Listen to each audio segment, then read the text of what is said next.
सभी को राधे राधे। उम्मीद करता हूँ सब लोग बहुत अच्छे होंगे।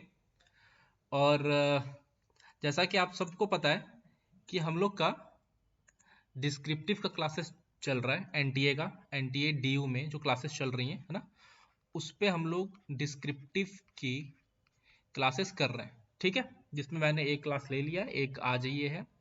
और इसकी सारी पीडीएफ आपको एप्लीकेशन पे मिल जाएगी। ठीक है, अब रेगुलर क्लासेस आपको एप्लीकेशन पे मिलेंगी।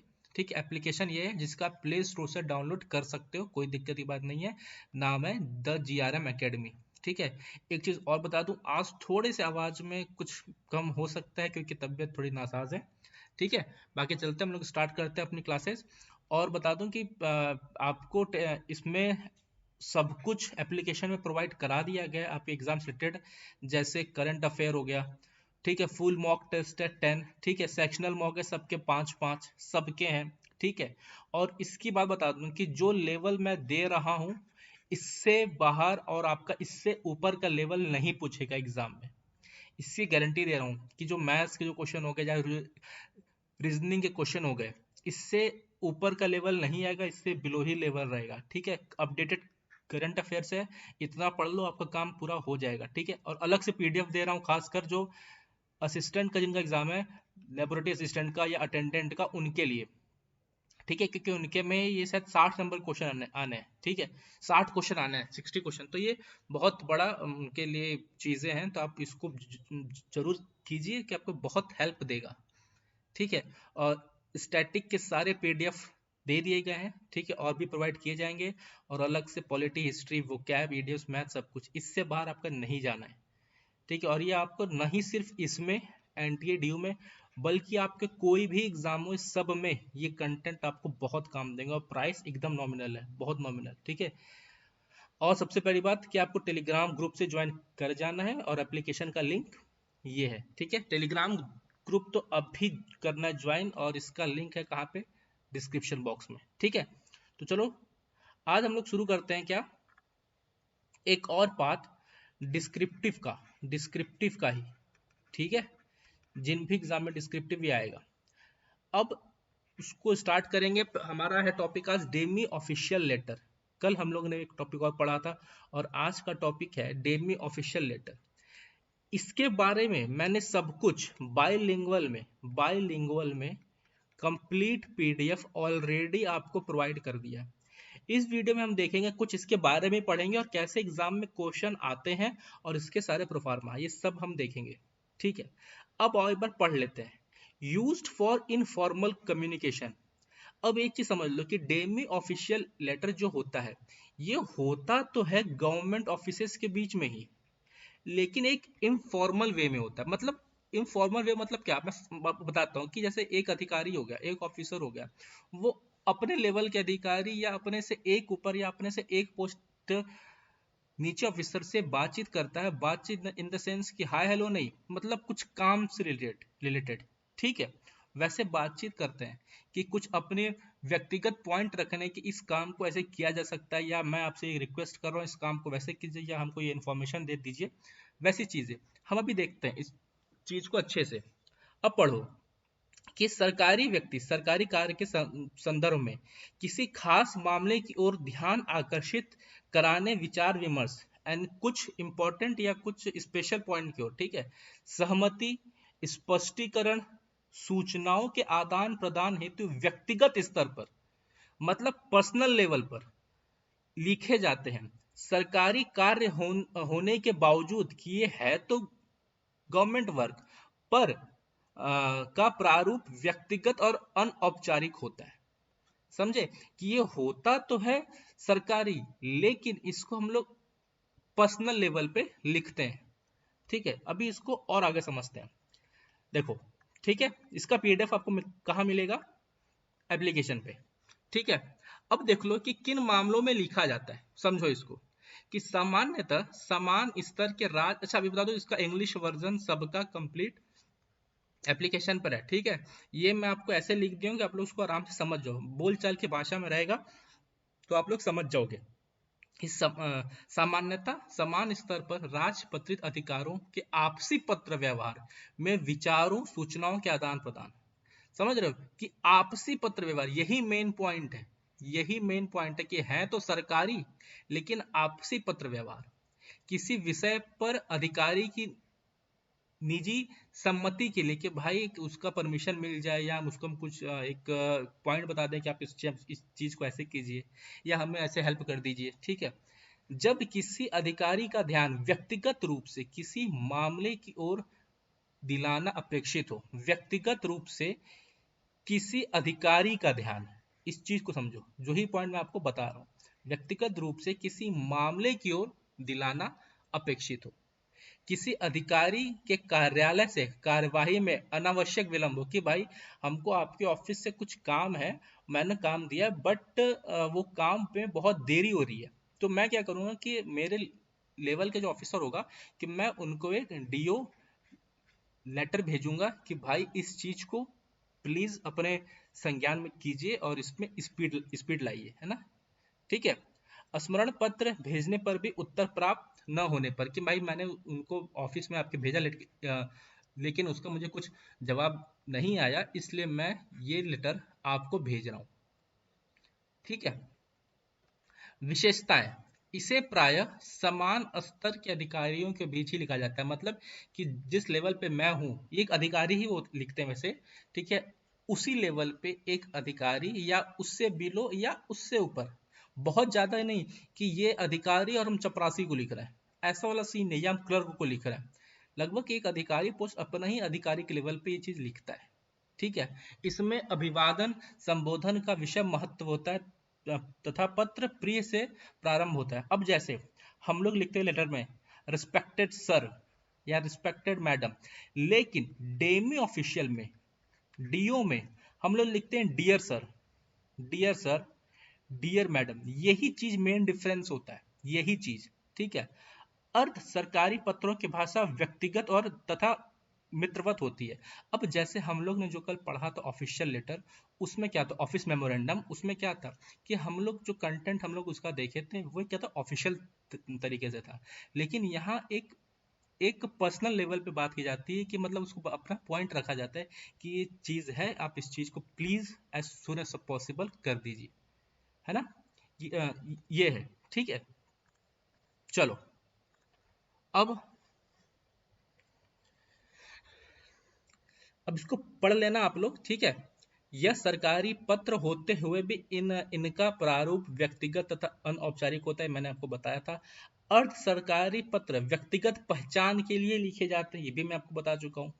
अर्ध सरकारी पत्र में सेवा में विषय संदर्भ नहीं लिखा जाता है, ठीक है। हाँ, और ये मेन पॉइंट है, पता है ये क्वेश्चन आया है, मैं आपको ये चीजें बता रहा हूँ क्योंकि इसका क्वेश्चन आया हुआ है, ये एग्जाम में क्वेश्चन आए हुए हैं, मैं बताता हूँ अभी क्या क्वेश्चन आए थे कि, और ये मेन पॉइंट है इसका कि कभी कभी अर्ध सरकारी पत्र गोपनीय भी होते हैं, ठीक है, कि जो ऑफिशियल लेटर जो होता है वो कभी कभी वो गोपनीय नहीं होता है, ऑफिस लेटर जो होता है, ठीक है, वो गोपनीय नहीं होता, लेकिन अर्ध सरकारी जो पत्र होते हैं वो गोपनीय भी हो सकते हैं, ये बहुत मेन पॉइंट है। तो जब आपको विशेषता लिखने के लिए आएगा उसकी, ठीक है, कैरेक्टरिस्टिक, मतलब उसका मतलब क्या है कि कैरेक्टरिस्टिक, विशेषता मतलब क्या कि कैरेक्टरिस्टिक, जो बच्चे इंग्लिश वाले हैं समझ जाओ, ठीक है, कैरेक्टरिस्टिक्स, तो आप ये सब पॉइंट लिख सकते हो, ठीक है, पढ़ लेना।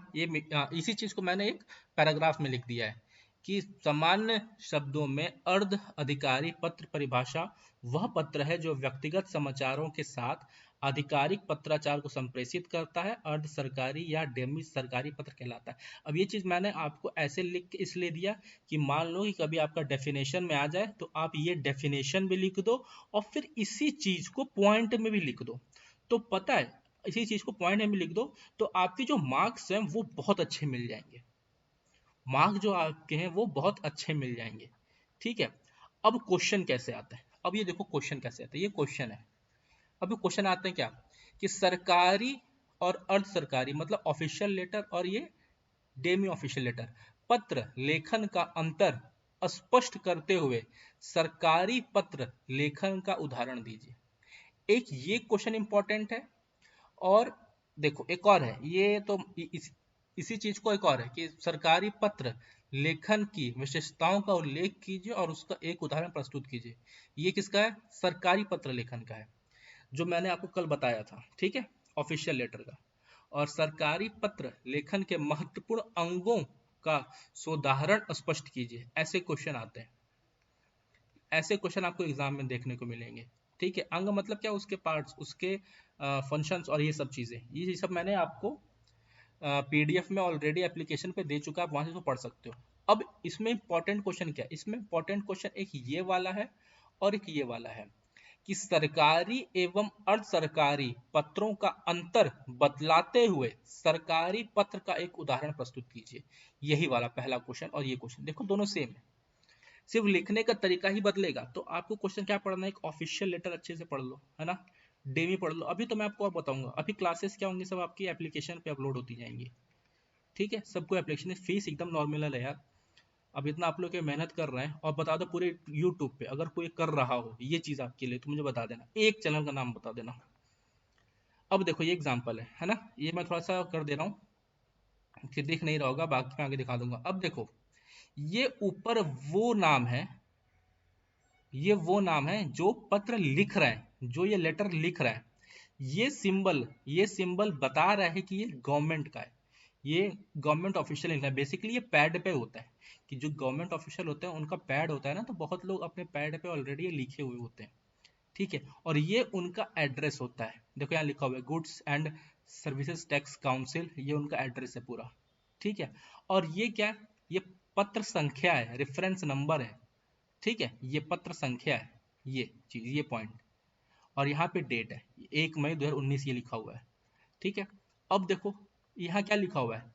डियर कमिश्नर, ये क्या लिखा हुआ है? डियर कमिश्नर, डियर कमिश्नर, ठीक है। देखो इसकी प्रिंट थोड़ी खराब आई है, और क्योंकि ये पीडीएफ ही मुझको ऐसे मिला है, ठीक है, डियर कमिश्नर, ठीक। अब इन्होंने देखो क्या आराम से लिखा हुआ है कि आई एम ग्लैड, मुझे क्लियर नहीं आ रहा बट इन्होंने स्टार्ट ऐसे किया हुआ है, क्या, आई एम ग्लैड टू कुछ करके इन्होंने लिखा हुआ है, to inform with you the final edition of the mostly, ऐसा कुछ करके उन्होंने लिखा हुआ है। लेकिन स्टार्ट आपको बेसिकली देखो कि क्या किया हुआ है, डियर कमिश्नर से किया हुआ है। और लास्ट में इसमें यही चीज मेन होता है, लास्ट में इन्होंने मेन चीज होता है कि यहाँ पे क्या लिखते हैं, योर सिंसियरली। लेकिन जब यहाँ पे योर सिंसियरली करके लिखेंगे तो कभी भी अपने पोस्ट का नाम नहीं लिखेंगे, अपने पोस्ट का नाम नहीं लिखेंगे, ठीक है। यहाँ पे क्या लिखे, ध्यान से सुनो, यहाँ पे ऑलरेडी मैं लिख दिया जो भेज रहा है, ठीक है। यहाँ उसका एड्रेस, यहाँ पत्र संख्या, यहाँ डेट, और यहाँ डियर सर या डियर कमिश्नर, कुछ भी जिसको भी आप लिख रहे हो, ठीक है। और बीच में अपना कंटेंट, और नीचे विथ रिगार्ड्स योर सिंसियरली, यहाँ पे आपका नाम, आपका मतलब कि जो लिख रहा है उसका नाम। और अगर एग्जाम में नहीं नाम लिखा तो आप XYZ डाल दो, और बस, और पोस्ट का नाम नहीं लिखना। और साथ में आप जिसको लिख रहे हो यहाँ वहां पे इसका रहेगा कि the commissioner of states, all states और यूटीज, ठीक, स्टेट टीम है या स्टेट टैक्सेस करके लिखा हुआ है, ठीक है। एक क्लियर में आपको भी दिखा दूंगा, टेंशन मत लो, ठीक है। तो एक एग्जाम्पल आपको दिखा रहा हूँ, और ये ऑफिशियल है, ठीक है, मेरा बनाया नहीं है, ये देख लो, एक 1 मई 2019 का है, ये ऑफिशियल है, ठीक है, तो इसलिए परेशान नहीं होना है। अब देखो ये मैं आपको दिखाता हूँ, ये देखो, ठीक है, ये क्लियर है ना। अब ये मत देखना कि ये एनवलप ये यहाँ पर है, सॉरी ये चीज इस सिंबल यहाँ पर है, इसको यहाँ होना चाहिए, उससे परेशान नहीं हो, ठीक है। ये एक तरीके का पैड होता है, उस पर हम लोग लिखते हैं, है ना। अब यहाँ देखो जो लिख रहा है बी भट्टाचार्य IRS है, डायरेक्टर जनरल, ठीक है। यहाँ पे उनका एड्रेस हो गया, देखो ये चीज हिंदी में वैसे इंग्लिश में तो कोई दिक्कत की बात नहीं है। तो यहाँ पे उनका एड्रेस हो गया, ये सिंबल यहाँ भी हो सकता है, ऐसी कोई दिक्कत की बात नहीं है। दूसरा, ये देखो number, index number, sorry reference number या पत्र संख्या, और उसका डेट 12/12/2018। स्टार्ट किससे किए? डियर कोलिग्स, डियर कोलिग्स, इन्होंने अपना पॉइंट लिखा, ठीक है। As you aware the reorganisation of custom formation in CBSE is to be implemented, ठीक है, 15 ऑफ जैन 2018, ये इन्होंने लिखा। अब नीचे, नीचे योर सिंसियरली, यही चीज मेन है, योर सिंसियरली अपना साइन किए लेकिन यहाँ अपना पोस्ट का नाम नहीं लिखे, पोस्ट का नाम अपना नहीं लिखे बेटा, यही चीज मेन देखना है, ठीक है। विथ बेस्ट रिगार्ड्स टू किसको, प्रिंसिपल चीफ कमिश्नर या चीफ कमिश्नर, ये चीज क्वेश्चन में आपकी दिया रहेगा कि आपको किसको लिखना है और आप कौन हो, ठीक है। कंटेंट मत देखना कि कंटेंट क्या है, कंटेंट बस आप पढ़ लो कि स्टार्ट कैसे किया है और एंड कैसे किया है, बस बीच में बस जो चीज क्वेश्चन में लिखा रहेगा उसी को 4-5 लाइन में 6 लाइन में वर्ड लिमिट जो भी दिया रहेगा उस लिमिट में लिख लेना, परेशान बिल्कुल नहीं होना, वो आराम से आप लोग लिख ले जाओगे। अब मेन आता है हिंदी बच्चे, ठीक है। हिंदी वाले बच्चों देख लो कि ये चीज तो आप कर लोगे कि यहाँ पे उसका नाम है, यहाँ पे एड्रेस रहेगा, यहाँ पर आप उसका इंडेक्स सॉरी पत्र संख्या, यहाँ पे डेट, ठीक है। बस वही चीज यहाँ पर है, फिर आप क्या लिखोगे, प्रिय, क्योंकि मेरे हिंदी वाले बच्चे बोले कि सर आप हिंदी वालों के लिए आप कुछ नहीं करते, बस इंग्लिश में सब कुछ दिखा रहे हो, तो ऐसी बात नहीं है यार, ठीक है। इस बार मैं आपको लोग लिख के ले आया, देख लो कि आप यहाँ लिखो क्या, प्रिय, जिसको भी आप लिख रहे हो, इस कार्यालय के दिनांक जो भी डेट हो के सम संख्यक पत्र द्वारा नई आयात निधि निर्धारित करने के संबंध में आपके कार्यालय से कुछ आवश्यक सूचनाएं मांगी गई थी जो कि अभी तक प्राप्त नहीं हुई, जो कि मैंने आपको बताया था स्टार्टिंग में, एक मैंने पॉइंट दिखाया था, देख लो मैंने यहाँ पे पॉइंट दिखाया था आपको कि मैंने यहाँ पर एक पॉइंट दिखाया था, कभी कभी गोपनीय रहती संबंध में, एक सेकेंड रुकना, मैंने आपको यहाँ पे एक पॉइंट दिखाया था, अगर आप इस चीज को देख पाओ, हाँ देखो, किसी अधिकारी के कार्यालय से कार्यवाही में अनावश्यक विलंब होने पर, ठीक है, कि भाई देरी हो रहा है तो उसके लिए, फोर्थ पॉइंट, तो वही चीज ये पत्र में ये है ना, जिससे आपका डाउट भी क्लियर हो जाएगा। देरी होने पर जो अभी तक प्राप्त नहीं हुई है, कृपया आप व्यक्तिगत रूप से इस ओर ध्यान देकर वांछित सूचनाएं यथाशीघ्र भिजवाने का कष्ट करें, कि मतलब एक ऑफिसर ने दूसरे ऑफिसर को जो कि उसके लेवल का है उसको डायरेक्ट पत्र लिखा कि भाई मैंने आपको डिपार्टमेंट को लिखा था बट अभी तक उनका रिप्लाई नहीं आया, प्लीज इसको अपने उसमें लें, अपने संज्ञान में लें और हमें ये इंफॉर्मेशन भेज दीजिए। ये व्यक्तिगत रूप में इन्होंने लिखा है, तो दोनों ही क्या, गवर्नमेंट ऑफिसर, मेरा पेन क्यों खराब हो गया समझ में नहीं आ रहा ठीक है तो दोनों क्या, गवर्नमेंट ऑफिसर, बट क्या कि ये पर्सनल लेवल पे बातचीत कर रहा है, पर्सनल लेवल पे, यही मेन पॉइंट है। फिर क्या लिखोगे, शुभकामनाएं सहित भवनिष्ठ, जो कि आप हो, जो कि आप यहाँ लिखोगे, और यहाँ जिसके लिए आप लिख रहे हो, जिसको आप लिख रहे हो उसका नाम, ठीक है। अब क्वेश्चन मैंने आपको जो बताया था ये उसका अंतर है, पढ़ लेना इस चीज को, सरकारी पत्र और अर्ध सरकारी पत्र का अंतर, इंग्लिश में पीडीएफ मैंने ऑलरेडी दिया बेटा एप्लीकेशन पे, आप सब वहां से इसको पढ़ सकते हो, है ना। ये क्या है कि सरकारी पत्र का आदान प्रदान कार्यालय स्तर, प्रदेश सरकारों आदि स्तर पर होता है, जबकि ये क्या है कि प्रदेश सरकार के स्तर पर होता है या डिपार्टमेंट के स्तर पर होता है, लेकिन जबकि अर्ध सरकारी पत्र का आदान प्रदान दो अधिकारियों के बीच होता है। ये देखो मेन पॉइंट, मैंने आपको क्वेश्चन दिखाया था, क्वेश्चन आया था, तो आपको ये लिखना है, सरकारी पत्रों का प्रयोग सरकारी आदेशों व निर्देशों को प्रसारित करने के लिए किया जाता है, जबकि अर्ध सरकारी पत्रों का प्रयोग दो अधिकारियों के बीच सलाह विचार विमर्श अथवा जानकारी प्राप्त करने के लिए किया जाता है ना। अब सरकारी पत्र सदैव अन्य पुरुष शैली में लिखे जाते हैं, जबकि अर्ध सरकारी पत्र उत्तम पुरुष शैली में लिखे जाते हैं, ठीक है। ये सब पॉइंट आपको एग्जाम में लिखना है, ये मैं कहानी नहीं बता रहा हूँ, ये सब पॉइंट आपको एग्जाम में लिखना है कि भाई दोनों के बीच में अंतर बताइए, तो आप यही पॉइंट उसमें लिखोगे, ठीक है, यही पॉइंट आपको लिखना है।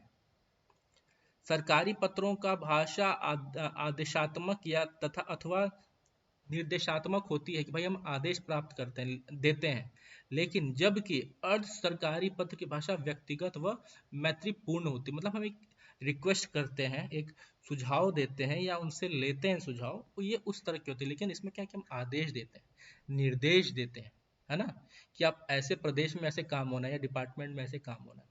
सरकारी पत्रों में संलग्न अथवा पृष्ठांकन का प्रयोग किया जाता है, जबकि अर्ध सरकारी पत्रों में इनका प्रयोग नहीं होता है। ठीक है। सरकारी पत्र में विषय व संदर्भ लिखना आवश्यक होता है कि आप इसमें सब्जेक्ट लिखिए। आप लोग पढ़े हो कि मैंने कल बताया था कि इसमें क्या क्या लिखना होता है, सब्जेक्ट, है ना। लेकिन अर्ध सरकारी पत्रों में विषय या संदर्भ नहीं लिखा जाता।